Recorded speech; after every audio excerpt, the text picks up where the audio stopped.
మన మాగంటి గోపీనాథ్ గారి గురించి చెప్పాలంటే ఏం చెప్తారు? 4 ముక్కలు.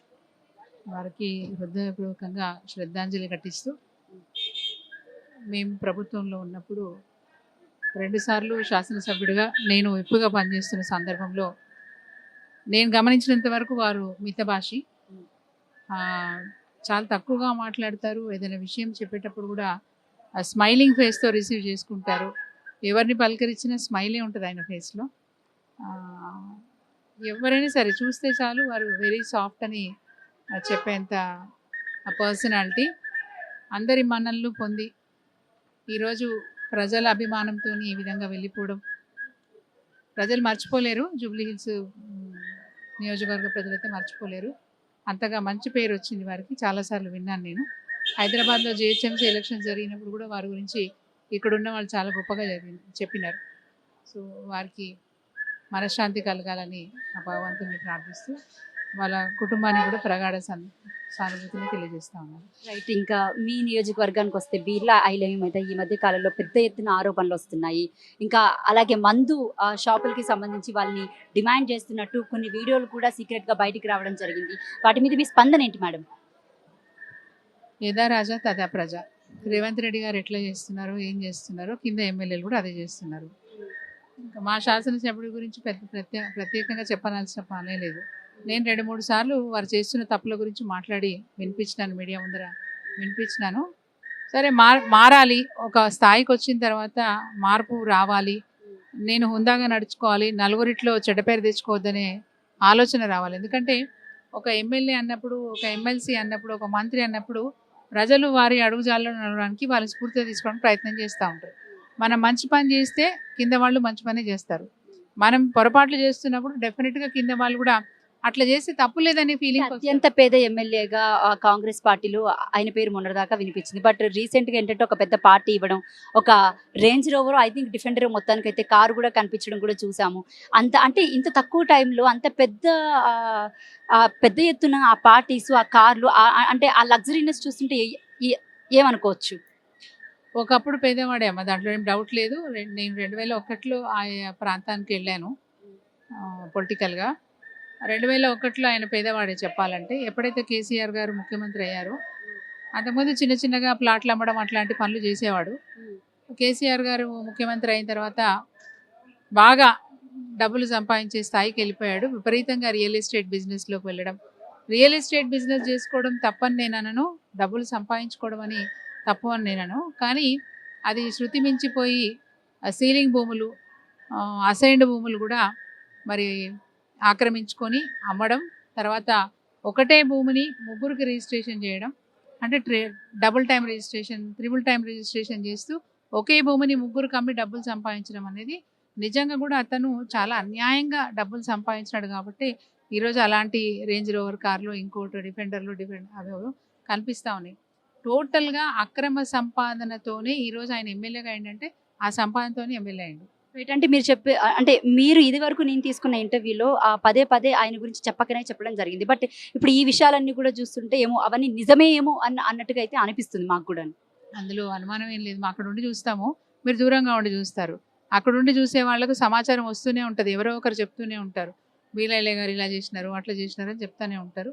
ఆయన భూ కబ్జాలు చేయడం, భూములని 2-3కి రిజిస్ట్రేషన్ చేయడం, ఆయన మీద ఇప్పటికే కోర్టులో కేసులు కూడా ఉన్నాయి. 1-2 కేసులు కూడా ఆయన మీద నడుస్తున్నట్టు మాకు తెలుసు, మాకు సమాచారం ఉంది. అండ్ ఆయన అరాచకాలకి ఎప్పుడో ఒకప్పుడు అడ్డుకట్టబడుతుందని నేను అనుకుంటా ఉన్నాను. Thank you madam. Maganti Gopinath గురించి చెప్పాలంటే ఏం చెప్తారు సార్? చురుకైన కార్యకర్త. మొదటి నుంచి కూడా రాజకీయాలలో తెలుగుదేశం నుంచి ఎన్టీ రామారావు గారికి కుడిభుజంగా, నేడు కేసీఆర్ గారికి కుడిభుజంగా, కేటీఆర్ గారికి సన్నిహితుడిగా, రాజకీయాలలో ప్రజలలో మమేకమైన నియోజకవర్గానికి పెద్ద దిక్కుగా ఉన్న గోపీనాథ్ గారు మరి వయసు చిన్నదైనప్పటికీ అకాల మృత్యు తీసుకెళ్లటం, అందరి నుంచి దూరం చేయటం అనేది బాధించదగ్గ విషయం. జూబ్లీ హిల్స్లో బై ఎలక్షన్ వస్తే ఏంటి పరిస్థితి అంటారు? బీఆర్ఎస్ పార్టీ నుంచి ఎవరైనా సిద్ధంగా ఉన్నారు అసలు? అంటే తదుపరి కార్యాచరణ ఏంటి? సరే, ఈరోజు ప్రభుత్వాలు, ప్రతిపక్షాలు కూడా రాజకీయాల కోసమే కాకుండా ఒక ఉన్నత విలువలతోని రాజకీయం చేసి దశాబ్దాల కాలం పాటు రాజకీయాలలో ఉన్న గోపీనాథ్ గారి కుటుంబాన్ని దృష్టిలో పెట్టుకొని మరి వారు యాదృచ్ఛికంగా ఆరోగ్య సమస్యతోని మృతి చెందిరు కాబట్టి పోటీ లేకుండా యునానిమస్గా వారి కుటుంబానికి ఇచ్చే విషయంలో ప్రభుత్వం కానీ ఇతర ప్రతిపక్ష పార్టీలు కానీ సహకరిస్తే బాగుంటుంది. బట్ ఇప్పుడున్న పరిస్థితుల్లో పోటీ లేకుండా అని ఎలా అనుకుంటున్నారు? ఎందుకంటే హైదరాబాద్ నియోజకవర్గంలో చూస్తే జూబ్లీ హిల్స్ అనేది ఒక సెలబ్రిటీ కాన్స్టిట్యున్సీ అండ్ ఇక్కడ ఎట్లేదైనా సరే 1,00,000 మందికి పైగా ముస్లిం ఓట్సే ఉన్నాయి. అంటే ఈ టైంలో కాంగ్రెస్ పార్టీ దీన్ని రాజకీయమే చేయాలని చూస్తే తప్ప యునానిమస్గా ఇస్తుందని ఎలా అనుకుంటున్నారు? అంటే మనం ఒక సాంప్రదాయాన్ని కొనసాగించాలి, సాంప్రదాయాన్ని గౌరవించాలి. 5 సంవత్సరాలకు ఒకసారి ఎన్నికైన శాసనసభ్యుడు, సహచర శాసనసభ్యుడు మరి ఆరోగ్య సమస్యతోనే చచ్చిపోతే కూడా రాజకీయాల కోసమే ప్రయత్నం చేయటం అనేది మంచిది కాదు. తప్పకుండా నియోజకవర్గంలో కూడా వారు చేసిన సేవలు గుర్తుంటాయి. పార్టీ వల్ల లబ్ధి పొందిన వాళ్ళు కానీ మరి వారి సన్నిహితులు కానీ తప్పకుండా మళ్ళీ పార్టీకే అండగా ఉంటారు. ఒకవేళ బై ఎలక్షన్ వస్తే పార్టీ అంటే ప్రజెంట్ మీలాంటి మాజీ ఎమ్మెల్యేలు కానీ అంత సిద్ధంగా ఉన్నారా? అంటే పార్టీ ఎవరు ఎంతమందిని మామూలుగా నాయకులు వచ్చినా పార్టీ పట్ల సానుభూతిగా ప్రజలు ఎటువైపు ఓటేస్తారనేది ముఖ్యం. మేమైనా ఓటు వేసేటోళ్ళం కాదు కదా, వేయించేటోళ్ళమే కదా. కాబట్టి దీన్ని దృష్టిలో పెట్టుకుని ఈరోజు ఆలోచించాల్సింది ఏంటంటే రాజకీయాల కంటే ప్రాధాన్యతగా ఆలోచించాల్సిన విషయం ఈరోజు ఒక సాంప్రదాయాన్ని గౌరవించాలి. వాళ్ళ కుటుంబాలకు తగిన ప్రోత్సాహం ఆదరణ ఉండే విధంగా గౌరవిస్తే బాగుంటుంది అనేది మా అభిప్రాయం. Thank you. Jubilee hills constituency నుంచి ఇటు మన మాగంటి గోపీనాథ్కి సంబంధించినటువంటి ఈ రోజు ఏదైతే ఉందో దశదినం కార్యక్రమానికి చాలామంది జూబ్లీ హిల్స్ నుంచి ప్రజలు తరలిస్తున్నారు. సో ఇక్కడ ఉన్నటువంటి మహిళల్ని ఒకసారి అడిగి తెలుసుకునే ప్రయత్నం చేద్దాము. చెప్పండి అమ్మా, అసలు అంటే ఎమ్మెల్యే గారు మీతో ఏ విధంగా ఉండేవారు? నమస్కారం అండి. మా ఎమ్మెల్యే గారు అంటే ఎమ్మెల్యే గారు అని కాదండి, అన్న. మా ఆడపడుచులకందరికీ అన్న. మా తోబుట్టి, మా రిలేషన్లో ఎంత ఉన్నా కూడా మా తోబుట్టి కంటే ఎక్కువ మా గోపన్న అని. జూబ్లీ కాన్స్టిట్యున్సీ అంటే గోపన్న అంటే ఎమ్మెల్యే అట్లా. అయితే మా లేడీస్కి మాత్రం మంచి ప్రిఫరెన్స్ ఇచ్చేవారు. గోపన్న అంటే పిలిచే మరి మిడ్-నైట్ కాల్ చేసినా కూడా దానికి రెస్పాన్స్ అనేది ఉంటుందన్నమాట. మాకు ప్రతి సహాయం అంటే కూడా మాకు ఇప్పటివరకు మాకు గోపన్న. కానీ అన్న మా మధ్యలో లేకపోవడం మాత్రం మాకు అసలు ఈ రోజు రావడం అంటే కూడా మాకు తరలి వస్తున్నారు ప్రజలు అసలు కాన్స్టిట్యున్సీ నుంచి. యూసఫ్ కూడా మొత్తం 7 డివిజన్స్ ఉన్నాయి. ఆ డివిజన్స్ నుంచి కంపల్సరీ ఇవాళ ఎలాగైనా వెళ్ళాలి అన్న కార్యక్రమంకి అనేసి ప్రతి ఒక్క మహిళ బస్సెస్ తీసుకొని రావడం జరిగింది. కానీ అన్నం లేకపోవడం మాత్రం మాకు చాలా బాధాకరంగా ఉంది. ఇంకా ఏం చెప్తామండి, మా మధ్యలో లేవడం. అంటే ఇప్పుడు మళ్ళీ జూబ్లీ హిల్స్లో బై ఎలక్షన్ వచ్చే అవకాశం కనబడుతూ ఉంది. ఒకవేళ జూబ్లీ హిల్స్లో ఈసారి గెలిపిస్తే ఏ పార్టీని గెలిపిద్దాం అనుకుంటున్నారు? మాది బీఆర్ఎస్ఏ ఉంటుందండి. జూబ్లీ కాన్స్టిట్యున్సీ నుంచి మాత్రం కంపల్సరీ బీఆర్ఎస్ఏ ఉంటుంది. రైట్. మరి బీఆర్ఎస్ నుంచి అయితే చూస్తే కనుక ఎవరినన్నా నిలబెడితే దానికంటే ఒక ఆప్షన్ ఉంటుందా లేదా? ఉంటుంది కంపల్సరీ. ఎందుకు ఉండదు? కంపల్సరీ బీఆర్ఎస్ నుంచి ఎవరు నిల్చోబెట్టినా కంపల్సరీ, వేరే వాళ్ళు నిల్చోబెట్టినా కంపల్సరీ మేము బీఆర్ఎస్కే మేము ఓటు వేసేది. ఇప్పుడు జూబ్లీ హిల్స్ నుంచి మళ్ళీ బై ఎలక్షన్ వచ్చే అవకాశాలు ఎక్కువగా కనబడుతూ ఉన్నాయి. ఇటు బీఆర్ఎస్ నుంచి అటు కాంగ్రెస్ పార్టీకి లేదా ఇటు బీజేపీ, ఈ 3 పార్టీలకి పెద్ద ఎత్తున టఫ్ ఫైట్ అనేది కనిపించేలాగా ఉంది. సో ఏం చెప్తారు? మాగంటి గారి కుటుంబానికి మేము నియోజకవర్గ ప్రజలందరూ అండగా ఉంటాం. ఎవ్వరు నిలబెట్టినా ఎవ్వరు వచ్చినా ఓడించి మేము ఆ కుటుంబానికి అండగా ఉంటాం మేము. అంతే. అంటే ఇటు కాంగ్రెస్ పార్టీ ప్రెసెంట్ అధికారంలో ఉంది కాబట్టి ఉండొచ్చు, ఏముండొచ్చు, మా మాగంటి గారు చేసిన మంచి పనులే ఆ కుటుంబాన్ని గెలిపిస్తాయి అంతే. పార్టీ పరంగా అంటే ఏం చెప్తారు? పార్టీ పరంగా పార్టీ ఎవరికి సీట్ ఇస్తే వాళ్ళకే. కాకపోతే మా మాగంటి గారి కుటుంబానికి ప్రజలంతా అండగా ఉంటాం. జూబ్లీ హిల్స్ నియోజకవర్గం మొత్తం మాగంటి గారి కుటుంబానికి అండగా ఉంటాం. రైట్. ఇంకా కాంగ్రెస్ పార్టీ గురించి చెప్పాలంటే ఏం చెప్తారు? అంటే పార్టీ గురించి మేమేం మాట్లాడతాం, అదేం ప్రజల్లో అప్పుడే ఫెయిల్ అయిపోయింది, అంతా తెలుస్తానే ఉంది మొత్తం.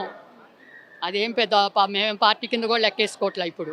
ఎందుకంటే ప్రభుత్వం ఉందా లేదా అన్నది కూడా మాకు తెలవట్లేదు. లేడీస్కి అసలు ఏం జరుగుతున్నాయి, ఏ పనులు జరగట్లేదు.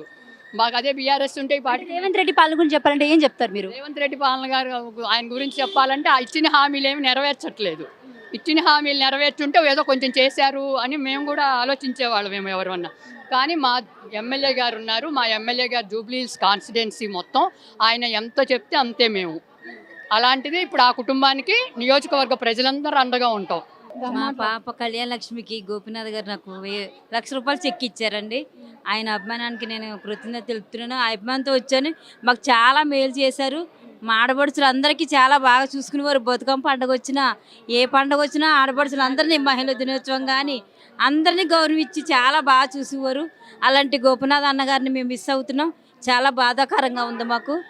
ఒకవేళ బై ఎలక్షన్ వస్తే ఏంటి పరిస్థితి? అక్కడ ఎవరిని గెలిపిస్తారు? ఎవరిని మా టీఆర్ఎస్ఏ గెలుస్తుందండి. ఓటేస్తాం మేము కంపల్సరీ. మీరు చెప్పండి. జూబ్లీస్ ఎమ్మెల్యే గారిది మరవలేని జ్ఞాపకార్థం. అసలు ఎమ్మెల్యే గారిని మరవాలంటే చాలా ఇబ్బందులు. అసలు అందరికీ పేదవాళ్ళందరికీ బాగా చేశారు. మళ్ళీ ఎలక్షన్ వస్తే వాళ్ళ మేడంకి ఇస్తే ఆమెనే గెలిపిస్తాము. అసలు అన్న అంటే ఉన్నాడు మాకు ఒక అండ. ఆయన మా పెద్ద దిక్కు కోల్పోయినట్టు అనిపిస్తుంది. ఆయన జూబ్లీస్ ఎమ్మెల్యే గారు అంటే అందరినీ పేదవాళ్ళకి చాలా హెల్ప్ చేశారు. చాలా ప్రేమ ఆయన అంటే. ఒక్క ఫోన్ కొట్టినా, ఒక పిలుపు పిలిచి నేను ఉన్నానని ముందుకు అర్ధరాత్రి అయినా మాకు ధైర్యం ఉండేది. ధైర్యం కోల్పోయినట్టు అయిపోయింది అన్న వెళ్తుంతో. మాకు చాలా మనశ్శాంతిగా అశాంతి ఉంది మాకు. ఇప్పుడు ఇస్తే టీఆర్ఎస్ వస్తుంది. మీరు చెప్పండి అమ్మ, మీరేం చెప్తారు? మా పాపకు నాకు భర్తలే 2 చనిపోయారు. మా పాప పెళ్లి చేస్తే కళ్యాణ లక్ష్మికి చెక్కు ఆయనే ఇచ్చారు నా చేతితో స్వయంగా. నాకు ఎంతో చల్లగా అండగా నిలిచి చాలా మేలు చేశారు మాకు. ఆయన్నే గెలిపిస్తాం మేము కూడా. అంటే మళ్ళీ బై ఎలక్షన్ వస్తే ఎవరు కోటేస్తారు ఈసారి? కాంగ్రెస్ పార్టీకా, బీఆర్ఎస్ పార్టీకా? గోపీనాథ్ గారి పార్టీకే వస్తాం. ఎవరమైనా ఆయనకే చేస్తాం. మాకు ఎంతో మేలు చేశారు ఆయన. చాలా మా కుటుంబాలకి బతుకమ్మ పండుగకి కుక్కర్లు ఇచ్చి, ఇప్పుడు కూడా ఆయన ఇచ్చిన కుక్కర్లు చూసి మేము తలుసుకుంటున్నాం రోజు కూడా. మాకు చాలా చేశారు ఆయన. ఇట్లాంటి లీడర్ ఎప్పుడు దొరకడు. మాగంటి గోపీనాథ్ ఇట్లాంటి లీడర్ ఎప్పుడు దొరకడు. నా కంటికి ఆపరేషన్ హెల్ప్ చేశాడు. సీఎం ఫండ్స్ 50,000 శాంక్షన్ చేసినాడు. నాకు ఒక మాట అడిగితే నాకు పింఛన్ ఏమంటే చేస్తా అన్నాడు. ఇప్పుడు ఈ లీడర్ ఎట్లా చేస్తాడో ఎందుకో తెలియదు. మీకు ఇప్పుడు పింఛన్ వస్తుందా? వస్తలేదు. పెట్టినాము మేడం, ఆయన ఉన్నప్పుడు పెట్టినాము. కాంగ్రెస్ పాలన ఎట్లుంది? కాంగ్రెస్ పాలన ఎలా ఉంది? ఉంది 3 అమలు ఉంది కానీ 50 కాకుండా ఉన్నాయి. బస్సులకు ఫ్రీ లేడీస్కి పెట్టినాడు అంతే. మాకు ఏం పింఛన్ లేదు, కొత్త పింఛన్ లేదు, ఏమి లేవు. బై ఎలక్షన్ వస్తే మళ్ళీ ఓటు ఎవరికి ఇస్తారు? బై ఎలక్షన్ లీడర్ని బట్టి ఇస్తారు. లీడర్ని బట్టి హెల్ప్. అంటే ఏ పార్టీకి ఇస్తారు? కాంగ్రెస్ పార్టీకా లేకపోతే బీఆర్ఎస్కా బీజేపీకా? అది ఎలక్షన్ పెట్టినప్పుడు మూమెంట్ చెప్తాం. అంటే జూబ్లీహిల్స్లో మళ్ళీ బై ఎలక్షన్ వస్తే ఏంటి పరిస్థితి? జూబ్లీహిల్స్ నియోజకవర్గంలో మాగంటి గోపీనాథ్ గారు చేసినంత అభివృద్ధి చూసి వేరే పార్టీని ఎవరు ఎన్నుకోరు. ఎందుకంటే జూబ్లీహిల్స్ నియోజకవర్గంలో 1 కాదు 2 కాదు 3 సార్లు ఆయన వరుసగా విజయం సాధించడం జరిగింది. జూబ్లీహిల్స్ నియోజకవర్గంలో ఉన్న అభివృద్ధిని, సంక్షేమ పథకాలని కంటిన్యూస్గా ఇంప్లిమెంట్ చేసి ఆయన ప్రతిసారి గెలవడం జరిగింది. మరి మాగంటి గోపీనాథ్ గారు ఎల్లప్పుడూ ప్రజల కష్ట సుఖాల్లో పాలు పంచుకుంటూ ఎల్లప్పుడూ కార్యకర్తలకి, ప్రజలకి అందుబాటులో ఉన్న నాయకుడు. అలాంటి నాయకుడిని కోల్పోవడం నిజంగా బాధాకరమైన విషయం. సో మళ్ళీ ప్రజలు ఏ పార్టీ వైపు నిలబడతారని మీరు అనుకుంటున్నారు? జూబ్లీహిల్స్ నియోజకవర్గంలో ఖచ్చితంగా ప్రజలు బీఆర్ఎస్ పార్టీ వైపే ఉంటారు. బేసిక్గా ముస్లిమ్స్ ఓట్స్ మాత్రం దాదాపు 1,00,000కు పైగా ఉన్నటువంటి కాన్స్టిట్యున్సీ జూబ్లీహిల్స్. సో అంటే ఇటు బాబా ఫసీదుద్దీన్ కూడా ఎక్కువగా ప్రెజెంట్ హైప్ ఇచ్చుకుంటున్న పర్సన్. సో ఎలా చెప్తారు? జూబ్లీహిల్స్ కాన్స్టిట్యున్సీలో మనకి ఒక్క వర్గం అని కాదండి, అన్ని కులాలు, అన్ని మతాలు, అన్ని వర్గాల వారు ఉన్నారు. పేదవారు ఉన్నారు, ధనికులు ఉన్నారు, మధ్యతరగతి వాళ్ళు ఉన్నారు. ప్రతి ఒక్క వర్గం వారు కూడా జూబ్లీహిల్స్ నియోజకవర్గంలో ఉన్నారు. మరి ఈ జూబ్లీహిల్స్ నియోజకవర్గం ఏ వర్గం వారైనా కానీ అందరికీ కావాల్సింది అభివృద్ధి అండి.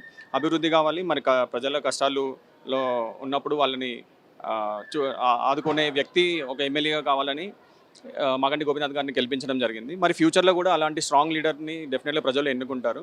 ముస్లిమ్స్ అయినా, క్రిస్టియన్స్ అయినా, హిందూస్ అయినా, ఎవరైనా కానీ అందరికీ కావాల్సిన డెవలప్మెంట్ అండి. ఓన్లీ ముస్లిం ఉన్నారు కదని చెప్పి ముస్లిం క్యాండిడేట్ ఉంటేనే గెలిపిస్తారు అనుకోవడం అది సమంజసం కాదు. ఎవరైనా కానీ, ఏ పార్టీ నుంచి అయినా కానీ, ఎవరైనా కానీ మాకు కావాల్సింది ఏంటంటే జూబ్లీహిల్స్ నియోజకవర్గాన్ని అభివృద్ధి చేసే వాళ్ళకి మాత్రమే ఓట్లేయాలని ప్రజలు అవగాహనతో ఉన్నారు. ఇక్కడ ప్రెసెంట్ అయితే జూబ్లీహిల్స్ కాన్స్టిట్యున్సీ నుంచి, ఎర్రగడ్డ నుంచి అయితే చాలా మంది ముస్లిం ఓటర్స్ కూడా వచ్చారు. సో ఇక్కడ ఉన్నటువంటి ముస్లిం ప్రజల్ని అడిగి తెలుసుకునే ప్రయత్నం చేద్దాం, మైనారిటీస్ని. రైట్ సార్, చెప్పండి, అంటే ఎలా ఉండేవారు మీతో మాగంటి గోపీనాథ్ గారు?